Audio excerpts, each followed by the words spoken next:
Hey, what's up, everybody? It's your girl, Aida Rodriguez, and welcome to another episode of Truth Serum. We are going in. There's lots to talk about this week. But first and foremost, I want to say thank you to the loyal village that shows up every single week for us here on the show, participating in the conversation, as we know this is an interactive experience.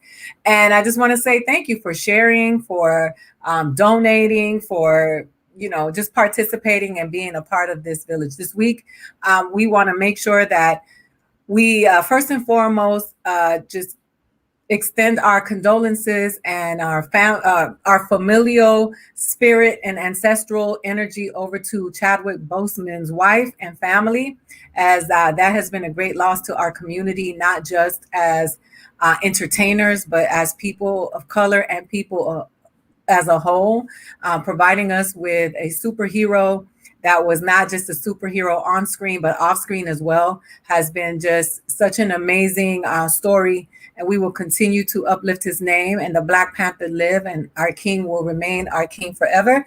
And I just want to make sure that here at Truth Serum, we send out love and a warm embrace to his family and to the community as a whole, because we all felt a sense of loss.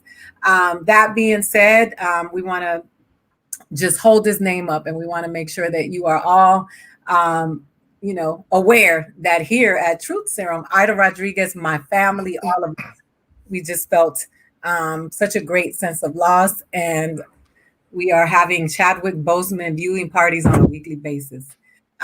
Anyway, I just want to say, we made it another week, because at this point, that's what it looks like. We're out here surviving.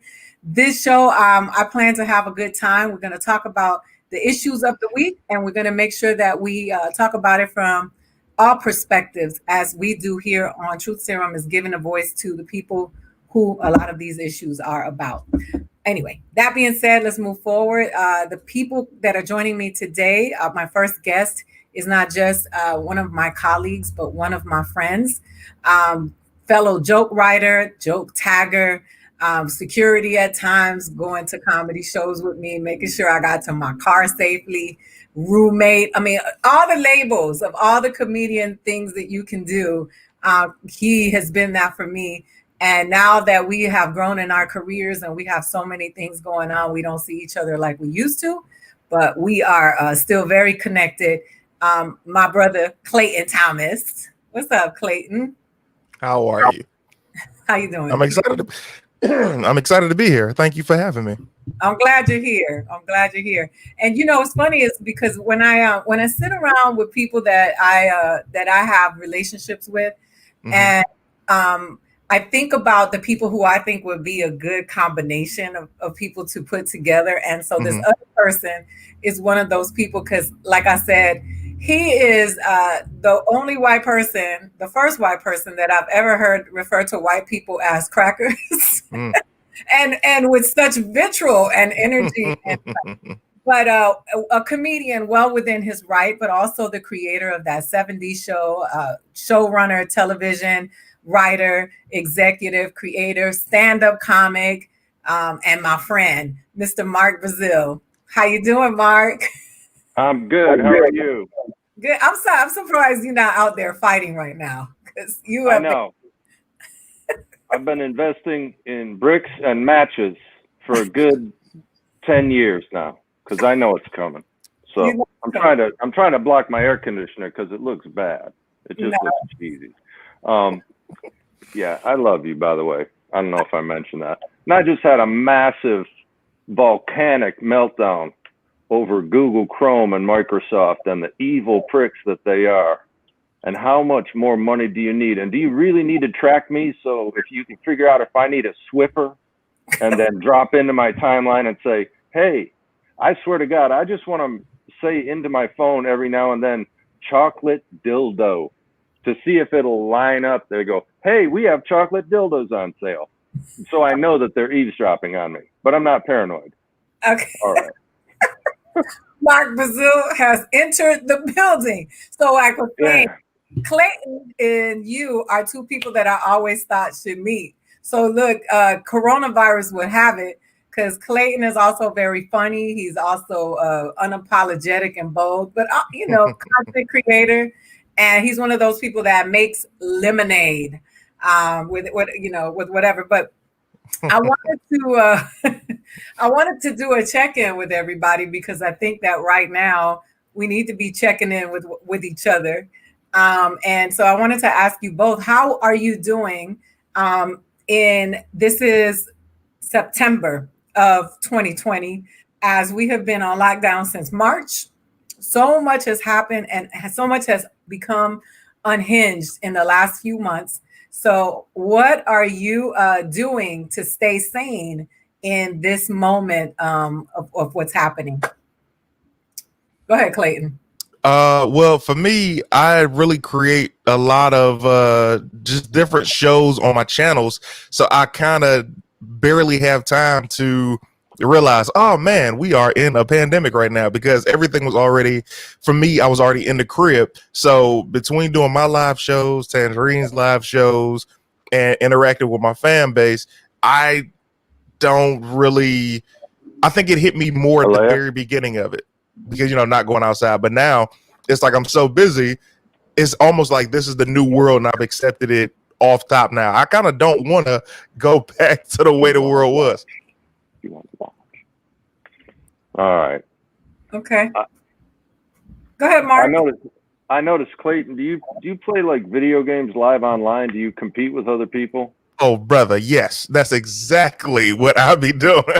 All right. Because here's where I totally destroyed one of my children. I said, you can't play video games. It's not going to be a living. It's not a life. It's not. And here, I was so wrong. And I'm so embarrassed now because, when I was like, I told my mother like 40 years ago, I'm like, yeah, I'm going to become a comedian. She goes, no, honey, you'll be disappointed. You're not going to make it. If you work at the post office, get a job. They have dental.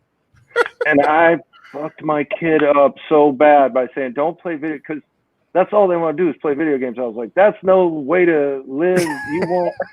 I go, how many followers? What did I do? And then worse than that, they said, well, I'll try and be a comedian. Oh, no. Don't do that either. Oh, no. I love it. Full circle. Oh, I thought I was better than my parents. I'm worse than my parents. Ooh. I did the same terrible thing to them. So, but what's funny? Hearing that whole thing, when you look at video games, I thought the same. I'm like, man, I love playing video games, but I don't think there will be a way to like make it lucrative. And man, there are friends of mine who are paying their rent with it, cats that are able to buy homes off playing video games online. I know. I do feel terrible. I feel terrible. I have, it's like, it's so stupid. It's like, that's the stupidest moment ever on that 70s show.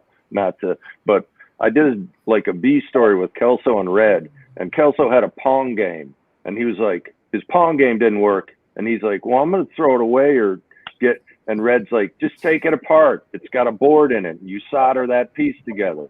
So they did this whole thing together, Red and Kelso, and they fixed the Pong game. And then Red says, pay attention now, Kelso, because this is the future. And Kelso goes, yeah, video games. And Red goes, no, dumbass, soldering. I was like, oh, because parents fucking never get it. They never get it. So that's so funny because all of us, well, Clayton, your mom supported you in becoming a stand-up comedian. You started relatively young. So did Mark, too. I came to. It was different, though. I think my mother supported me, but it was only after she saw that I wasn't backing down from what I was going to. I'm like, look, I might not be as funny as you expect me to be right now, but I'm going to be hilarious. I'm going to find a way to be me off stage, on stage, and I'm going to be major. And she was like, okay, well, just don't stop school. And I'm not stopping school, but I really stopped school. And as soon as she saw that I had a plan, I'm like, look, I'm going to LA. As soon as I turn 21, that's what it is. And she had to get behind that. And as the years have gone on, she saw that I was a man of my word. Like everything that I said has come to fruition and still coming. I know nobody here is homeless. And that's, yeah. And I say that, jokingly, but right now, I don't know if you guys saw the footage, but there are sheriffs going to people's homes in Houston and physically removing them and evicting them because there's a crisis happening right now where people are not being able to meet the basic needs, and they don't have money coming in, and they can't afford to live where they live. So to be stand-up comedians and be in homes, because we usually are the homeless ones. Oh yeah. Right. And have been. Yeah. Okay. Well, that's why that protect and serve thing. Yeah, it's true. They protect and serve the 1%. They don't protect and serve the people. They protect and serve whoever has the biggest tax base, or whoever's. That's all they do is the 1%. They don't protect and serve anybody, and that's why I defund them. Defund the National fucking Guard. It's hell. I think it's Dana Gould who said, well, yeah, the police, there's a few bad apples, and it's like, well, and we allow that. You would never allow that in pilots. Well, this guy's not good, but it's like, forget it. Do you know how much, like, in a city on this level, on a national level, we destroy the country by funding unnecessary, illogical, meaningless wars. Just not for the war, even. I think that's just part of it because we're aggressive. But more than that, it's like, well, when you can have your cousin, who's a congressman, the congressman's cousin's making a toilet seat for $25,000. That's graft. It's just greed. That's how it happens. So all the Pentagon money, all that money, you go, gee, why does America suck? Why do our bridges fall? Why do we not have dams? Why do we not have good schools and jobs and stuff like? Well, because we keep funding a massive, non-existent, unnecessary war, and that happens on a local level. When you keep funding police and you militarize the police and you give the majority of your budget to police and not to homelessness or education or healthcare, well, what do you think is going to happen? This is what's going to happen. We're in America right now. That's what America. That's what it is. And by the way, I don't give a shit about the parties. They're both doing it. They're both greedy pricks. That's just And that, my friend, is Mark Brazill. You gotta see him live. You gotta go see him perform live.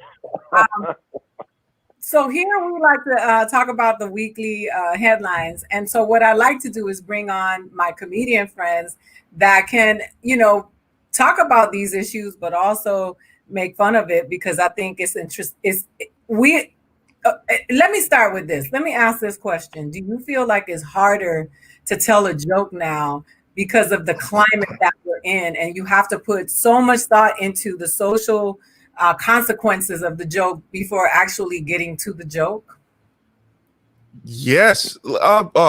Here's the funny thing that you don't even realize, Ada. So yesterday, so as stand-ups, it was already getting hard to tell whatever truth you wanted in a moment on stage because people are so easily offended. If somebody records it, they post it. It's cancel culture. We want to get this guy out of here. I thought it just existed on the stage and on Twitter. I have, for the past couple of months, been making a lot of reaction videos, like, giving my comedic take on videos that I've seen. And, you go through a lot of the political things that happen, like people are like, oh, this is funny, or this isn't funny, or whatever. Those are just comments.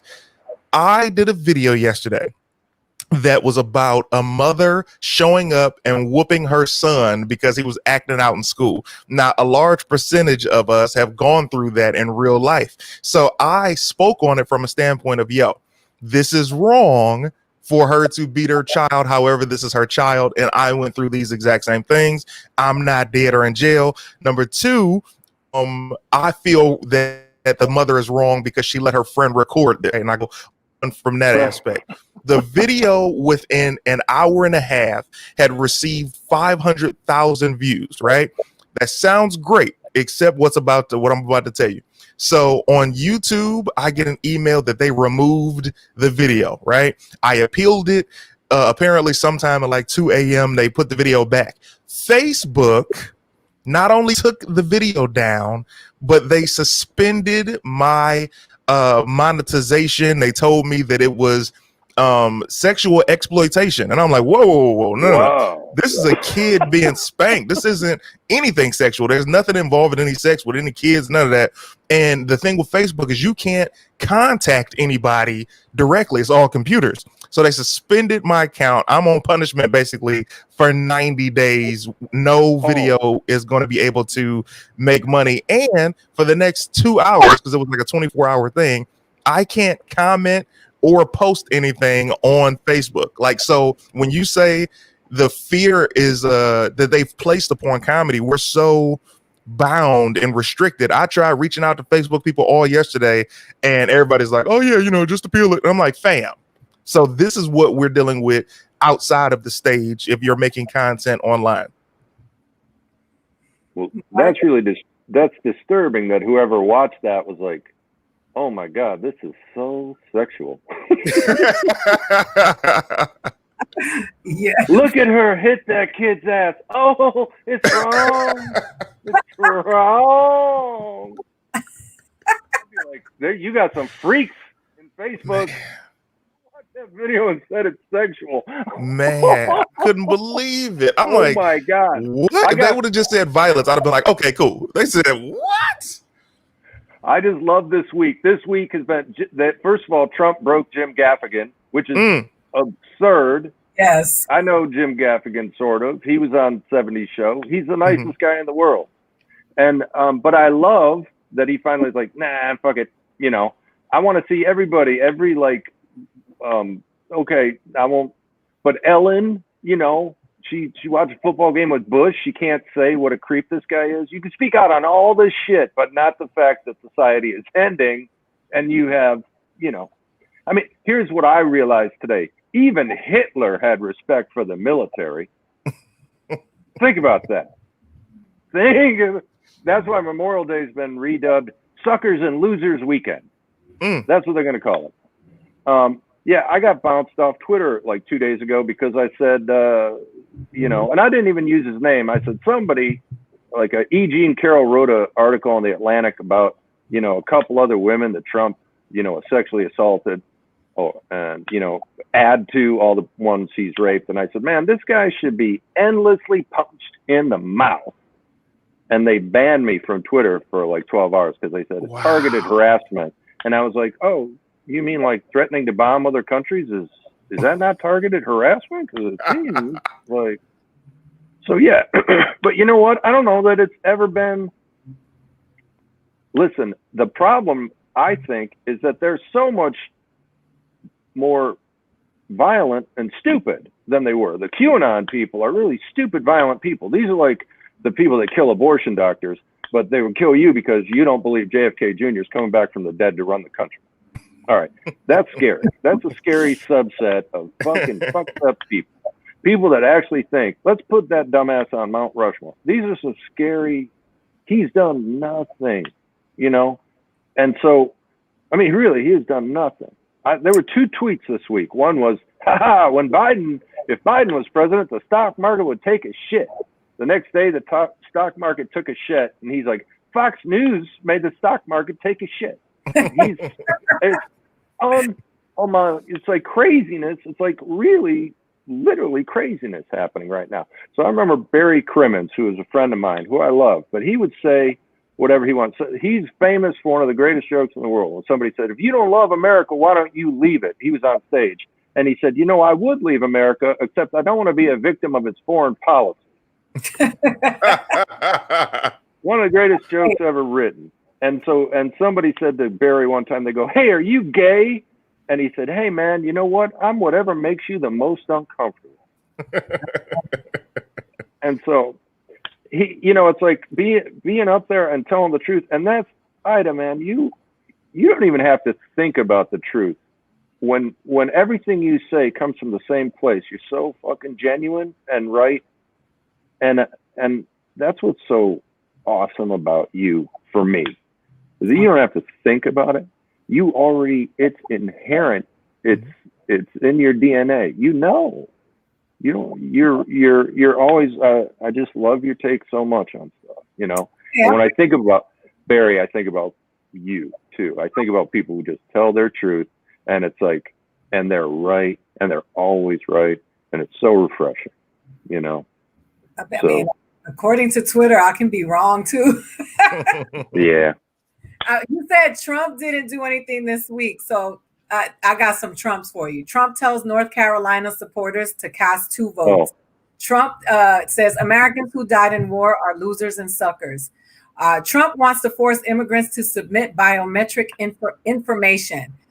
Trump has a plan to make poultry workers' lives more miserable.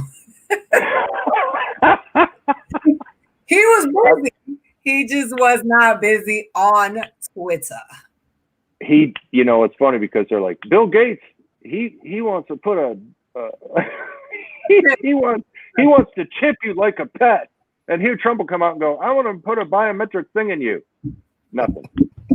Yeah. So do you write jokes about Trump anymore? Because I feel like the headlines do the jokes about Trump at this point, because nothing is decent anymore. Politics isn't decent anymore. The media isn't. I mean, you see headlines now that you would have never seen when you were younger. Like it's like shots fired now. That's what headlines are. You know, you see politicians calling each other out on Twitter, calling each other out of their names. Like, you know, it's like a free for all. There is no honor, right? So, but do you still write jokes about Donald Trump? Well, I wrote one that was I wrote one like 2 weeks ago where I said, damn, I really thought the Antichrist would be a lot cooler or smarter. I'm so disappointed. It's just like, really, the Antichrist is a stooge? He's just a moron? And that's, you know, so yeah, I still write jokes about him. I write jokes about him like all the time. You know, I said, man, Trump is really giving racist, gun-toting psychopaths a bad name. He's giving what about you, Clayton? Do you write any jokes about Donald Trump or political jokes at all? I don't do any political humor, honestly. I think like everything I always talk about on stage is always directed at me or like my experiences or my stories via proximity to something that happened, just because I get into that more. But also, I hear so much political humor. I'm like, man, I remember what made me want to get into comedy, and that was always this separatism, like watching science fiction. Like it takes you out of the real world. So it's like when I'm laughing, I'm able to laugh at, oh man, let's laugh to stop from crying. But also, at the very least, I am so uneducated on politics. I don't talk about anything I don't know. So you only hear me talking about science fiction, women, extremely ridiculous people, and which I guess would coincide with some political things. But no, I never really touch on politics. But you know, it's funny, like a lot of people didn't, right? So remember when we started doing stand-up, I started doing stand-up, you know, Obama was right around the corner. And so there was not a lot of political humor. I mean, of course, when Obama became president, you heard a lot of the jokes about the first Black president and all the corny jokes about the White House is going to have fried chicken and all that dumb shit. But Donald Trump has made comedians Jim Gaffigan went from high pockets to you, Karen. Like, do you like how much has had to happen for Jim Gaffigan to put down the hot pockets and he's like, we're not gonna be free anyway. So what does it matter what I talk about? I saw that tweet. He said there's no future if we don't all speak out. You know, I'll tell you something. I spew all over Instagram, Twitter, and Facebook. That's all I do is really kind of ugly, hard, you know, politics. I try to be like Kurt Vonnegut, who would like try to find the joke in the nuclear bomb. Right. But when I did stand up, I did not talk about that guy because I felt like, here's how I felt doing a set. Because I remember I did the Portland Comedy Festival. I did San Luis Obispo right before the pandemic. And I didn't talk about politics. And I know about politics, and I've been writing politics for a long time. And Dennis Miller was my first job when he was a liberal. I delivered the paper at 11 years old. I read it every day. It was always my thing, but I didn't talk about it. I didn't talk about Trump in when I do shows because I felt like half the audience may like him and the other half may hate him. The half that hates him, when I do that stuff, it's going to remind them of the asshole that's bumming them out, which they could stay home and watch CNN if they want to be bummed out. And the other half is going to be like, this guy's an asshole. So I stayed away from him because I really felt like, look, they're out for a good time. Just give them a good time. Just be funny. Right. But online, no, I'm a monster, and I don't apologize for that. And I'm not. Here's the other thing. I don't even think I'm changing hearts and minds. I don't have any bullshit like that in my head. I think if I try to write it so it's funny, but the truth is, I want to be on record when it's over. Right. I just want to be, when it's over, I want to be on record where they go, well, he saw it. And by the way, I told everybody he was going to win because Hillary Clinton turned her back. Not Hillary Clinton. The Democratic Party turned their back. You watch 14th, you watch 13th, you watch Ava DuVernay's film, and you realize, oh, you guys put it up, man. Super Predators, that came from you. That shit came from the Democrats. So I knew they were going to lose because they turned their back on the people who vote for them. And they went with the corporate money the same way the Republicans do. But you know what? Corporate money is already all entrenched with the Republicans. That's why Trump outraises the Democrats right now.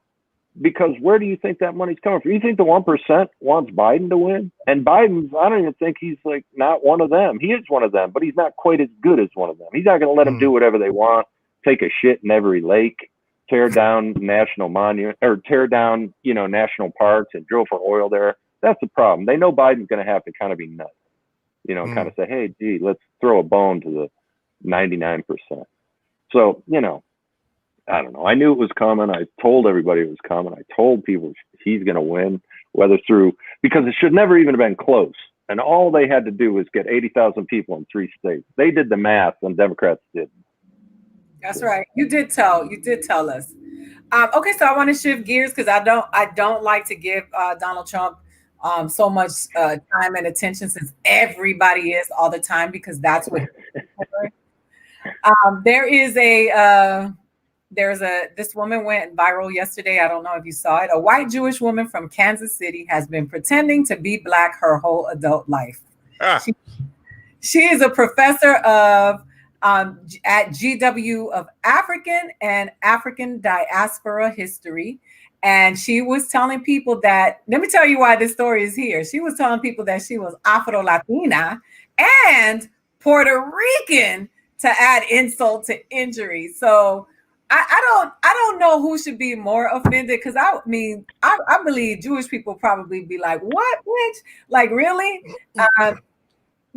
She's offended 2 marginalized groups that both have been fighting to maintain their identity and to stay alive in this country. So did you guys see this headline?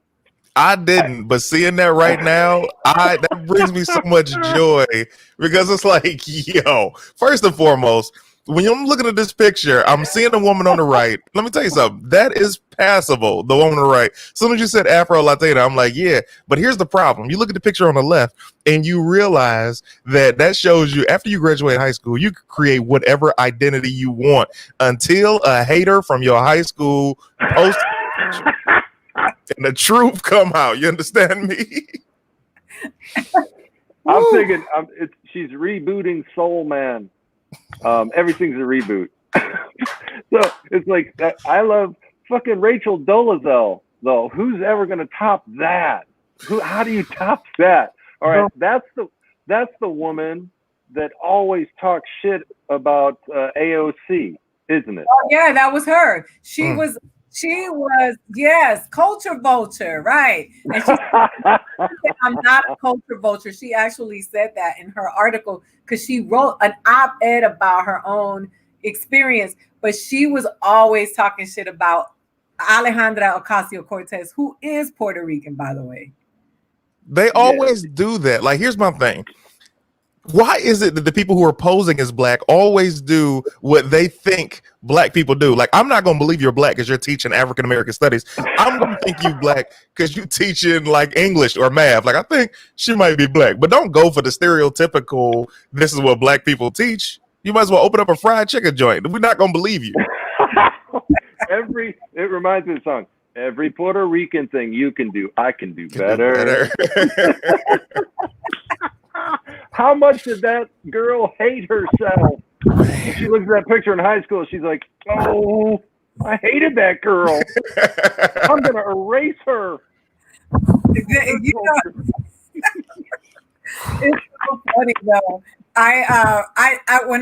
And Pete, I can't tell you. I don't know if you get this as well, Mark. Your profile is private on Instagram, which is why I can't share your stuff unless I take a screenshot it.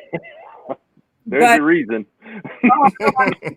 I'm sure, but I can't tell you how many people sent me this article yesterday, right? Because I am Puerto Rican, Afro Latina, so they were sending me, and I was like, enough! It's like, I can't take anymore. Like I don't know what to say to this woman. Like, and then she wrote an article about it, justifying why she did it, and saying that she wasn't a culture vulture. And I was like, yo, how crazy has it gotten? And you know, I watch Fox News because I feel like you got to watch everything at this point. And it was so funny because Fox News, one of the anchors, who's an asshole, was like, I decided that I want to be a rabbit. So from this point on, he was making like all the different identities, and they were talking about Rachel Dolezal, and he was like, so I decided that I no longer want to be referred to as a human being. I am now a rabbit. And then but you know what? I saw an episode of Atlanta, and Paperboy went on a show. Atlanta's one of the greatest series I've ever seen because it really reinvented. It was even before like the series Fargo. Donald Glover reinvented comedy because it's like, wait, it was such a perfect blend of drama and comedy. You know, and that was immediately clear when you're like watching the first episode and they're having a good time and they're in the parking lot of a 7-Eleven and somebody starts shooting immediately like 3 cars over, and it's like, oh, you know. But yeah, they had one where Paperboy was on a TV show and he was like, okay, well, I'm a white woman now. Like, okay. Yeah. And yeah, it is. We are crazy. The world's crazy. It's like there's something in the water. It's like, what are we doing? You know? Yeah. Well, what are we doing? Well, speaking of what we're doing is people who were once running for president for this cycle, which it feels like, because this year feels like 10 years rolled up in one. Mm-hmm. Pete Buttigieg has launched his own podcast. Oh, God. So we needed one more. Here's my joke about Pete Buttigieg was he's the Gray Davis of Pete Wilson. Woo! Now you gotta explain the joke. Good God. I know. That's all right. It's 2 of the most boring governors of California in the history of the world. One's a Republican, one's a Democrat. Who can tell anymore? Can you tell the difference? You know. Oh my God. Pete, you know, I was like, people said, oh, you don't like him, you must be homophobic. I said, no, he can be straight. He's still an asshole. You know, I'm sorry, man. I'm a fucking guy taking money in the wine cave. Don't take money in the wine cave, Pete. It looks bad. It looks bad for the 99%. They don't want to get behind you. Clay, how do you feel when you see?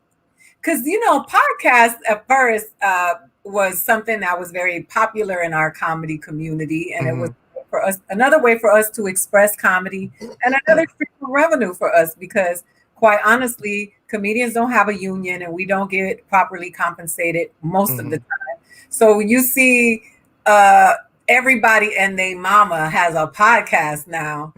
You know, like, what do you think when you see someone like this? Would you ever listen to Pete Buttigieg's podcast? Absolutely not. First of all, I don't even, the last name alone doesn't attract me to want to support this man. But outside of that, it's like when you look at podcasts, everybody, I remember when podcasts came out, I remember Byron Bowers was like, yeah, I'm about to go do this podcast. I'm like, what's a podcast? Because at the time, everything was radio show. Like, I'm going to do this person's radio show. I'm going to do that. And then podcasts came out and it's like, oh, you could do it on your own. And I think like everything, the cream always rises to the top. Like if people want to hear from you, you'll succeed. But when something seems like you're trying too hard, people are never going to support it.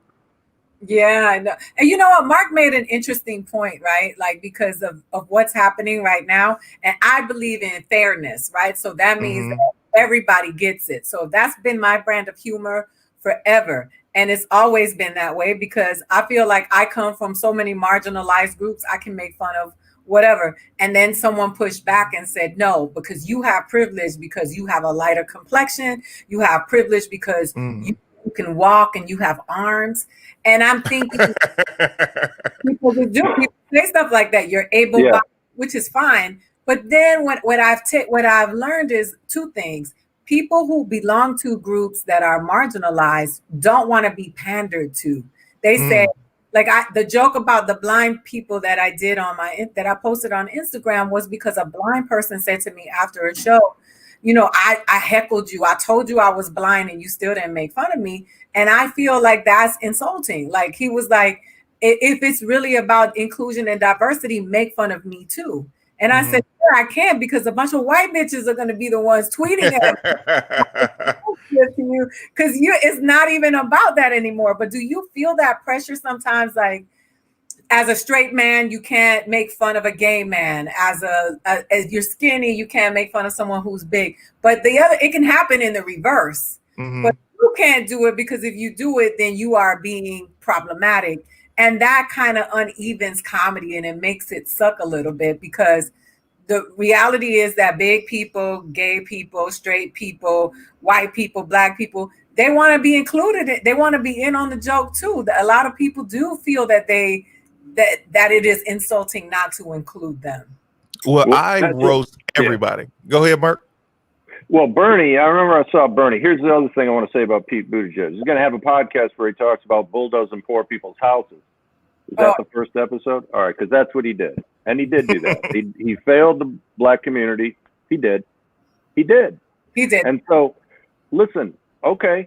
And they got a police problem. His jurisdiction also has a police problem. So let's absolutely. Well, I think every jurisdiction has a police problem, because we've given them way too much power, and we've allowed them not to live in the neighborhoods they patrol, so they're an occupying army. Until we make them live in the neighborhoods that they patrol like we used to, it's never going to get better. Bernie Sanders, I met with Bernie Sanders. I was lucky enough to get to meet with him. And what he said to a group of us, he said, you're all cultural coastal elites. You won't understand anything I'm talking about. You're all very wealthy. And so I'm not really looking for your votes. I'm just looking for your money, which I thought was holy shit. The guy he just fucking insulted us right out of the gate. But he was right, mostly. However, he talked about coming from a red state, he was the coal miners, and he had just flown to Los Angeles. And the point that I think that is really what's wrong right now is that we do focus on our differences as opposed to focusing on what unites us. And I've always said, poverty does not care what color you are. And poverty is the greatest problem in America, you know? And if we could see that, I hate okay, yeah, I don't like red states. I don't like that they don't know who to vote for to potentially help them. However, the other side has not helped them enough, so I get it. What have you got to lose? Indeed, what have you got to lose? When you're living in a shack, things aren't going right. So, you know, poverty certain principles of equality and civility and poverty should unite all of us, regardless of party, regardless of ideology. These are things that, you know, Sermon on the Mount style things that should bring us all together to try to make things better for all of us. I know. That's so idealistic right now, because the problem is that they told poor white people that they were better than us because they were white. And so they believe that. So LBJ said that. He said, as long as the broke white man can still think he's better than the black man, we'll be fine. You know? You know, because I was watching Beast of the Southern Wild last night, because I'm writing a movie, and those people were all poor. And they were living in the bathtub. You both saw it, right? Yeah, so I saw it. In the bathtub, I never heard them talk about race, because they were so poor that they had to band together to survive, right? Because they were basically underwater, under the levee.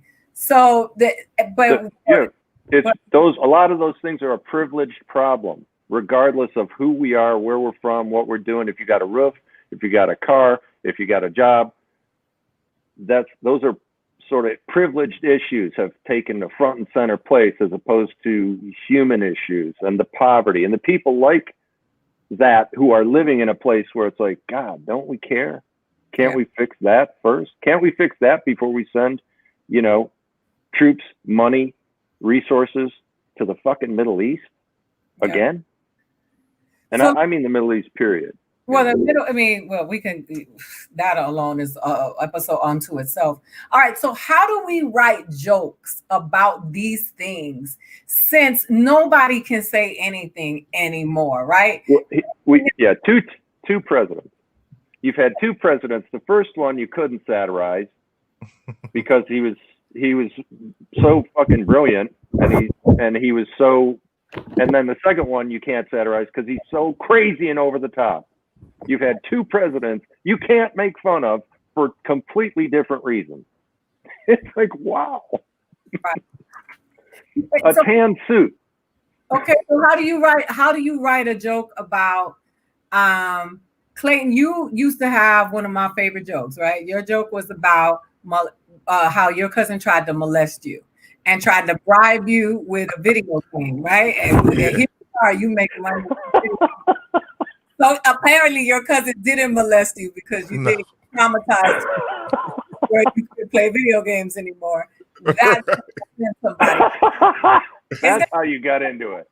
And listen, this is the thing, like I have been molested. So when I'm making jokes about molestation, it is me making a joke from my personal experience and dealing with it. And someone will try to take that away from me and say, I'm being insensitive to all the other people who've been molested. And I'm like, I cannot write a joke with everyone in mind when I'm writing a joke about my own personal experience.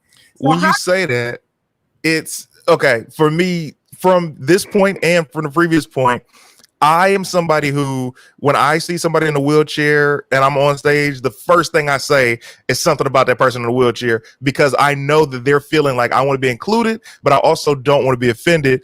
And I think I used to get into so much trouble with hecklers in the beginning of my stand-up career that I had to master how to make fun of people they can laugh with me as opposed to them feeling laughed at. So I mastered that pretty early on, being able to make fun of somebody in a wheelchair or making fun of someone who was homosexual or lesbian or had some kind of deformity that they as society would feel as a deformity, and a way that we can all laugh and you don't feel attacked, that you just feel like one of us. And it's a very delicate thing because you have to say everything with love. So it's like when you say something with love, I would approach somebody in a wheelchair when I'm on stage. I'll give you this for example. I'm at the Laugh Factory Long Beach. This is like a year ago. And I get up stage and every comedian before me sees this girl in a wheelchair who was laughing extremely loud, and they want to tell her to shut up, but she's in a wheelchair and they're like, oh, she's going to be offended. I was like, hey, look, baby girl, I know at some point when we leave, you're probably going to roll over everybody's shoes, but I need you to lower your voice. She laughed so loud and she kept laughing, and her laughing made everybody else laugh. And I'm like, look, I mean, we all kind of jealous just because you got the parking space access that you have. And it just continued from there. And it was love. We took pictures after the show. And it was one of those things that, in me saying, yo, lower your voice, she was able to laugh with us. And I think as long as you keep that love when you're talking about somebody, then everybody can't be offended.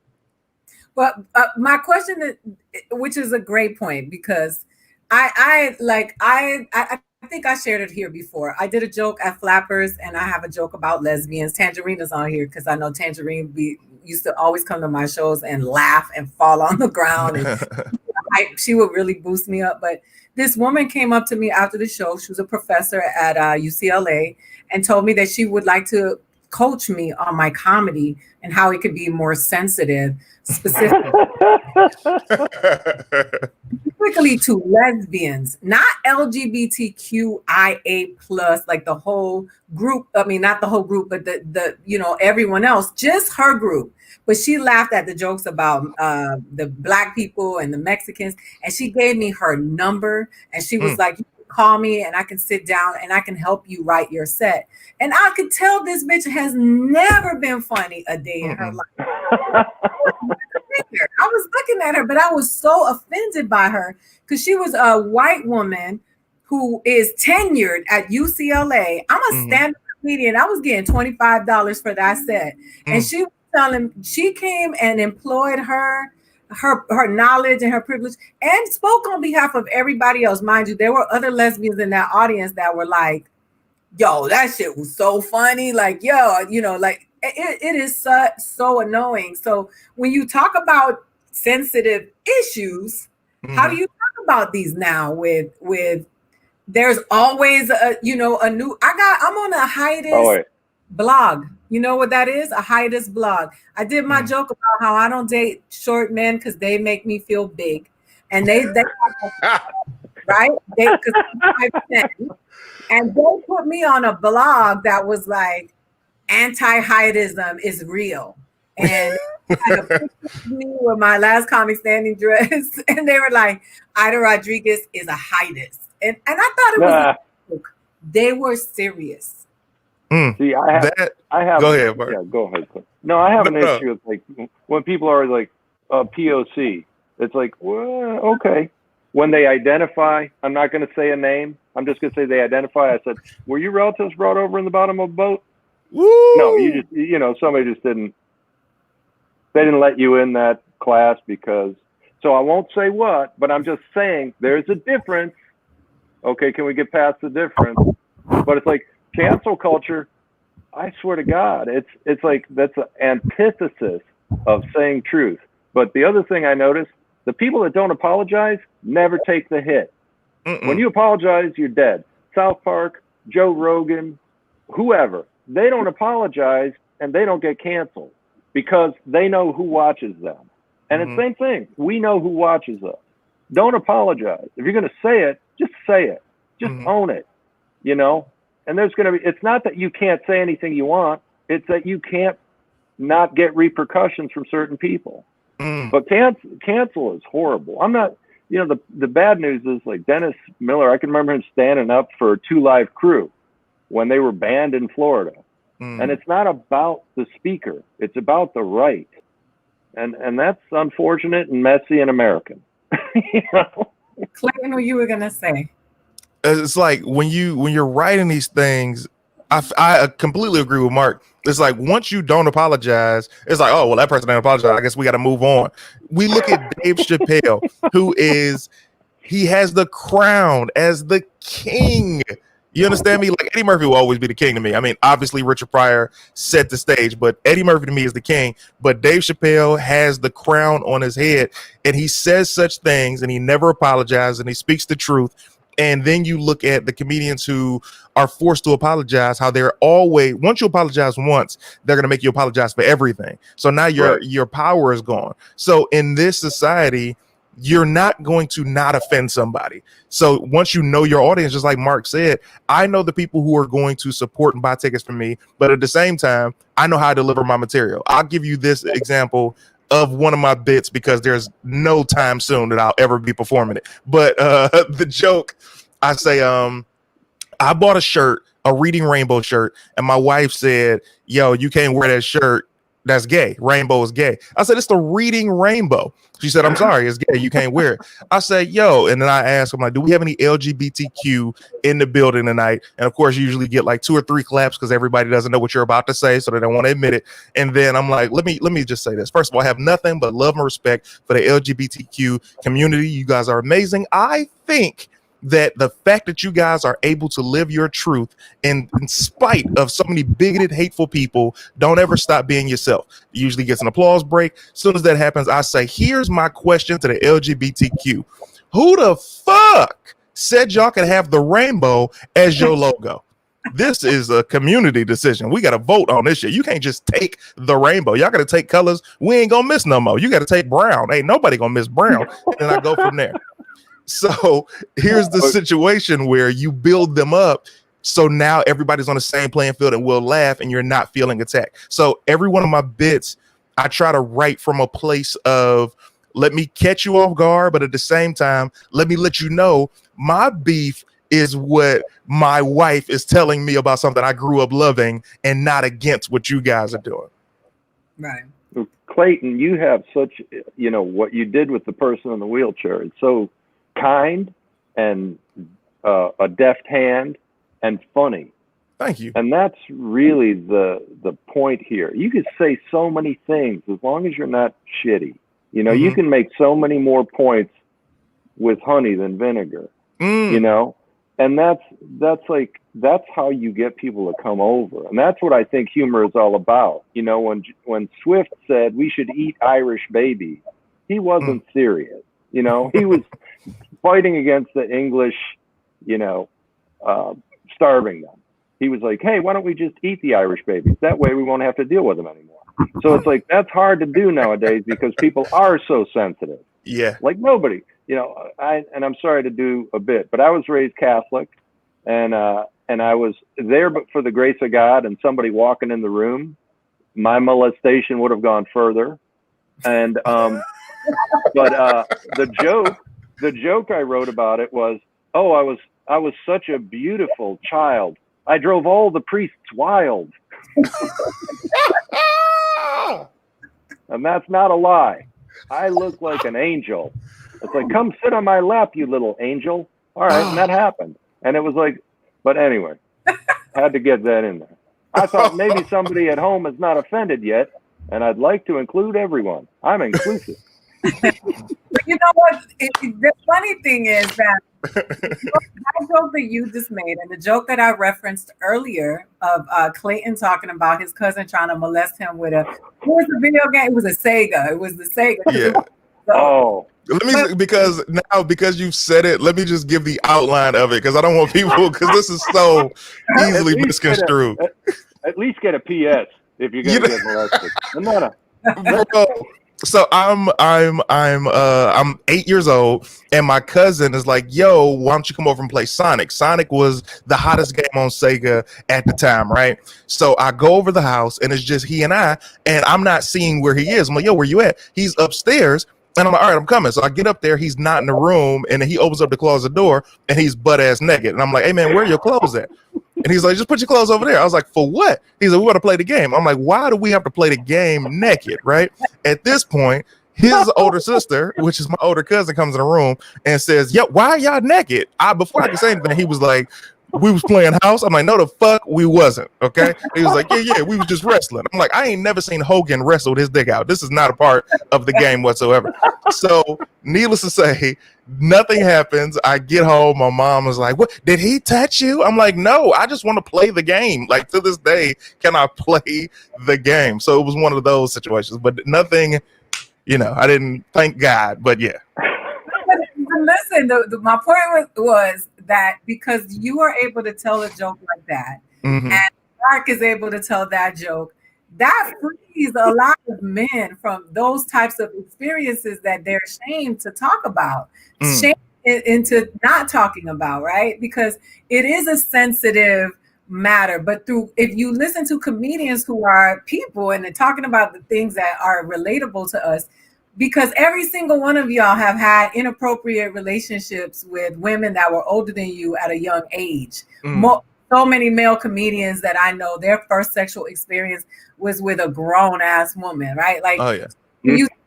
But those are, and that's sexual assault. Like, you don't process it that way because culturally, men are socialized to have to be able to endure those things and to be a man about it.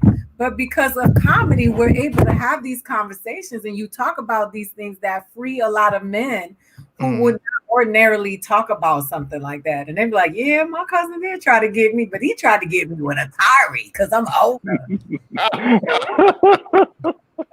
You never realize it's that much about, as a boy, when you're dealing with an older woman, you're like, yeah, I'm killing it. But yeah, that is truly, yeah. That's why when people say, because when I was a teenager, a young teenager, 15, 16, I had been with older women, and people were like, well, did you tell anyone? I said, man, I told everyone. And they're like, that's not funny. I go, no, it's funny. It's funny. I told all my friends. I said, see that lady with the purse in the car? Yeah. That I told everyone. Told everybody. But it's important to have those conversations and to be able to talk about those things, even though they're uncomfortable, because it does shape who you are as a comedian. And most of the male comedians that I know have had such life at such an early age, which is what made them able to, made them the people that they are, where they make a commentary about life, because they started living, so young, and that's just what makes comedy so unique and special. But if you try to muzzle us, then who the hell is going to talk about this stuff, since nobody else can talk about it? But it's a form of getting you, like, I grew up in a family of lies and secrets and denial, and so it really triggers you when you go, hey, this happened to me, and people go, oh, no, don't talk about it. It's like, no, this is what. I remember I was 11 years old. I grew up in a college town. I used to hang around at the college, and there were freshman girls who were 18 who got me and my little 10 and 11-year-old friends high. And I don't think, they were terrible people. First of all, it was the 70s. Second of all, to them, I think it was like getting their cat high. Let's see what the little kids do when they're high. All right. So, and I smoked weed for a very long time, and I have no regrets, and I'm not sorry. And I don't judge those women. And it's like things happen culturally at different periods in our growth as people. And yeah, tear down the statues. Tear them all the fuck down. Tear down the statues of Charles Lindbergh too while you're at it. He was a virulent anti-Semite. Tear them all down and move on. But don't forget. That's real. So, have you been doing virtual shows? No. I can't.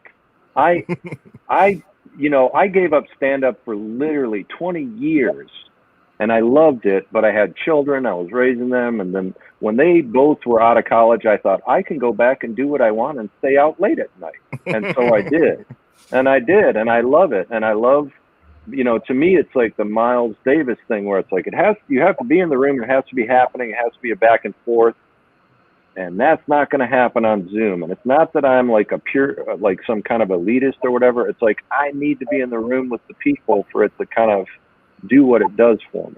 And so, no, I have not done any Zoom shows really. I've done interviews, but. Yeah, I'm not doing no Zoom shows, man. I mean, I've been invited a couple times, and it's almost. This is ego speaking. This is purely ego speaking when I say this. The comedians who've hit me up and be like, "Hey, we doing a virtual comedy show, man. I want to know if you want to get down." I'm so offended because I'm like, you think that you can book me on a video comedy show? Like, bro, let me tell you something, man. I'm Clayton Thomas, man. Like, it's that part of the ego. It's like, bro, you shouldn't even be making this call to ask me something like this. At most, you should be like, hey, man, do you have any advice about, you know what I'm saying? So I'm not doing no types of virtual shows because I agree with Mark. I need the energy in the room. I need to be able to see that woman in the wheelchair and say something. I need to be able to tell them my story. And when they're laughing, me stop talking for a second. I don't want to be in a comedy show virtual situation and I'm telling a joke and I see 3 people go grab something from the kitchen and come back and say, oh, this is good. Like, I need stay still and focused. Well, it's funny. I've done more virtual shows, right? And it's been, I did the show with Jackie Cation and Lori Kilmartin, who I think are really good comedians. But it doesn't feel the same. But I'm in the bind because I have to turn up a special, and I can't work out the special on my balcony. So I have had to resort to working out jokes online. They check in with me weekly to see if I'm working on my material, because people are still shooting their specials in the pandemic Colin Quinn just shot one last week, and it's just like the pressure of performing it virtually is hard. So weekly here, I do Wednesdays. I do a workout show where we work out jokes. So it's not like a stand-up show. It's really just working out premises and working out the jokes live online, so people can see the process of creating a joke without the expectation of funny. But it's been so difficult because Tammy Jo Deeren just sent me a text yesterday and said, "Hey, can you do this show at the Comedy Magic Castle? It's a social distance." Halfway through, she sent me like 3 text messages. After the first one, I was like, "Yes, is it people? Is on stage?" Because it's like, oh man, I can't wait to just and I'll tell you, the Zoom shows that I've done haven't been horrible, but it doesn't feel the same. It just doesn't. I did the Tone Bell show where you're at the in-crowd space and you have all these monitors around you, so you see people. It still doesn't feel the same because you see people on the monitors with a eating, or you see the kid run across the living room, and it just does it takes you out of it for a minute.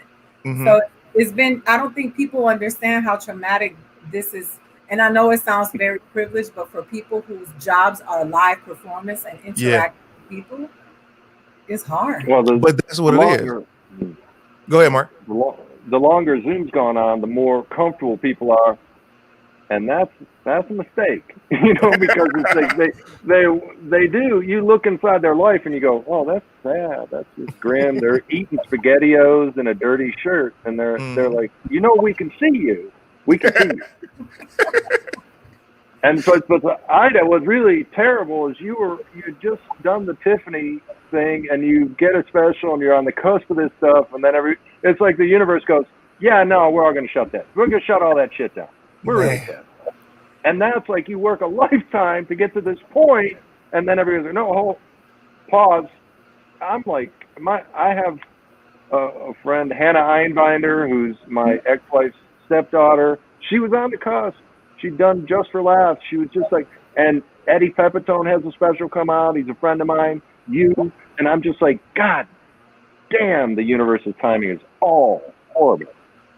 Man, when I see that, dude, let me tell you, man. Well, one, I've done live stand-up since it's been down once. Nate Jackson's Comedy Club opened in July, and they shut it down right after that weekend because stipulations came back in, or restrictions, I should say. But with Ida, with so many people that I've talked to, 2020 was shaping up to be the greatest year for entertainers of all time. I heard so many of my friends sold shows, booked shows, the stand-up specials, tours, and bam, it's like this is a movie within itself next year and the years to come. It's just like, what it reminds me of? It's the 2007 writer's strike. Yeah, that's what this is. Like, everybody was about to get a TV show or do some movies, and everything got put on hold because now this is where the world is. Yeah, that's exactly it. It feels tough. I want to end because the hour is up, but I want to end with the last headline that I wanted to talk about with you guys because I think it's so funny. The top doctors in Canada suggest that you should wear a mask while having sex. I wish some of the women I had sex with had masks on. But go ahead. I've always worn my Incredible Hulk mask when I have sex.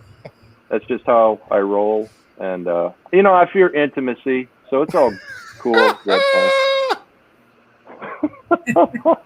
I wear a mask of somebody she might actually want to be with.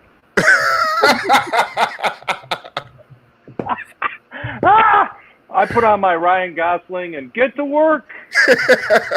Of somebody she might actually want to be with. Oh.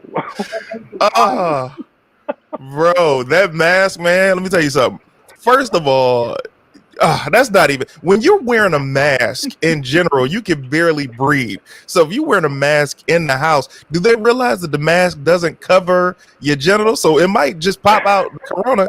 I don't want to get into it. Go ahead, Ida. I'm sorry. Yeah, that's right. I think there's a bit in there somewhere. That's why I laughed because, the media always tries to make Canada seem dumb, like we do, especially American media. But I'm like, there's something to that. And then the GOP senators asked the FDA to classify the abortion pill as dangerous, which I think is so funny because they also classify Black men as dangerous.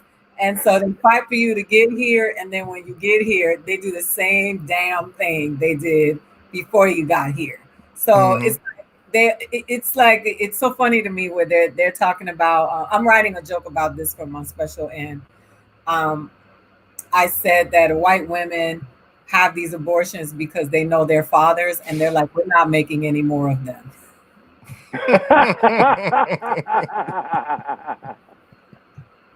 Well, I mean, when you make comedian laugh, you're somewhere. That's a fact. That pill, though, by the way, that pill it lays bare the lie about abortion. It's not about abortion; it's about controlling women.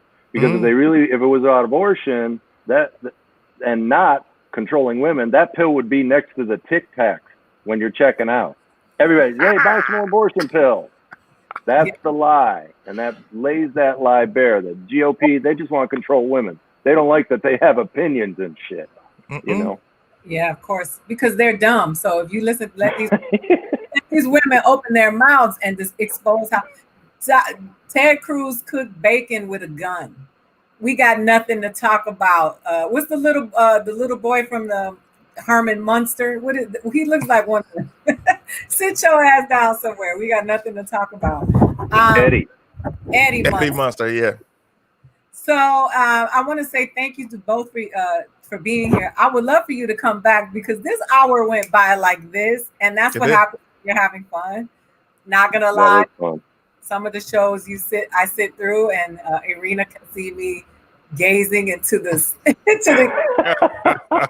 watch to see the time. I think comedians are that's my village, right? So it's easier for me to have a conversation with people that are not going to be like, wait a minute, Ida. When I hear the word problematic, my jaws start getting tight because I'm like, oh, here we go. Tell people where they can find you, or not, Mark, because you apparently are. I'm online, but I'm private, and I have blocked more people on Twitter than follow me. I blocked like 9,000 people. I have like 2,000 followers because I don't have that blue check mark, and people probably think that's not that guy, And I think I got shadow banned because I say such rude shit. I said like Trump said, never. Oh, that's what Trump said. I never worked with that guy, even though he worked with the guy 3 years. And I said, when you can't remember people that you once worked with intimately, it might be an early sign of dementia. Perhaps Exelon would be right for you. I try to be funny, but I also enjoy being rude. So yeah, I block a lot of people. Well, I just want to make sure that I point out here, I want to say thank you to you because you've always heard my voice and you invested in it when we did we shot the No Fucks Given pilot that we did, and with you and Felicia. And so you put your money where your mouth is. So I appreciate you for, always believing in me. And I'm ready to write a TV show with you. Clayton, where can they find you as if they can't already? So many people, I know they're followers because they're using CT. Oh, yeah. And, I've never called you CT because you've always been Clayton to me and Jeff. We've been like your Hollywood parents. That's so funny. It's like when I remember when people when you started telling people, you're like, yo, it's Ida. I'm like, look, it's been 10 years. I can't switch, Ada. You definitely. So I'll give you the Clayton. But I at 3:00 today, I'm doing CT After Dark. That's gonna be on the Facebook page, the YouTube page, because my band will be over at 2 p.m. as far as posting. So I'll be back at 3 p.m. today. and I will probably go to Twitch to play some video games because Mark just made me want to do it even more tonight. And yeah, if you're not following already, just just Google Clayton Thomas. You'll see everything that you need to see from me, and follow me and check me out. And thank you so much for having me. And I appreciate that. This is very fun, and Mark is hilarious. Yeah, I gotta get. Clayton, you're hilarious. So I'm so happy to meet you. I just followed you on Instagram. You made me laugh so much today, man. I think you too with me, because I think that when I think about a writer's room being fun, I always think about the two of you, right? Hopefully Mark is signing the checks, because that's how white supremacy in Hollywood works. We get to work with our friends. But you get to pick. It's changing, though. It's got to change. It is changing. Yes, it's got to. Can you close the show out by addressing the crackers? Because I think it's just one of the best things on the planet. Yeah, I don't. You know, they have flagged me and banned me for saying crackers, and so I had to get around it.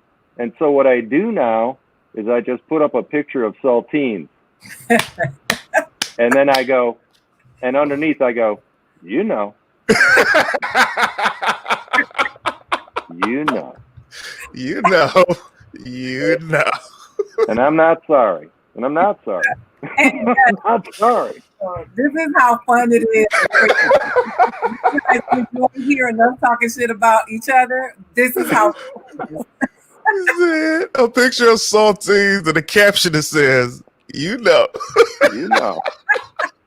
I never get flagged anymore, and I'm like, that's fine. I'll do whatever I have to. I'll get my point over.